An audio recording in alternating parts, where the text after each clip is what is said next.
প্রিয় দর্শক সবাই কেমন আছেন? আশা করি সবাই ভালো আছেন। আমি ডাক্তার ডিএন সরকার সুদীপ্ত। আজকে আপনাদের সামনে যে গুরুত্বপূর্ণ বিষয়টি নিয়ে কথা বলব সেটি হচ্ছে অন্ডকোষের পীড়া।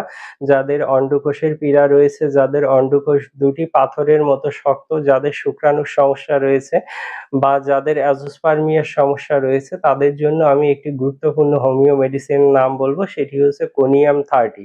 এই একটি মাত্র মেডিসিন সেবন করে আপনারা অন্ডকোষের যেকোনো ধরনের পীড়া খুব দ্রুততম সময়ে নিরাময় করতে পারবেন। বিশেষ করে যাদের অন্ডকোষ শক্ত থাকে, পাথরের ন্যায় থাকে, তারা যদি এই কোনিয়াম 30 মেডিসিনটি কিনে সেবন করেন সেক্ষেত্রে অবশ্যই উপকৃত হতে পারবেন। আর এই মেডিসিনটি আপনারা নিকটস্থ যেকোনো হোমিও ফার্মেসিতে পেয়ে যাবেন। যদি আপনারা অরিজিনাল জার্মানি কোম্পানির মেডিসিন কিনে সেবন করেন সেক্ষেত্রে অবশ্যই উপকৃত হতে পারবেন। আর মেডিসিনটি সেবনের নিয়ম অত্যন্ত সোজা। আপনারা চা কাপের 1/2 কাপ পানিতে 2 ফোঁটা মেডিসিন মিশিয়ে নেবেন। সকাল সন্ধ্যা দুবার খাবেন।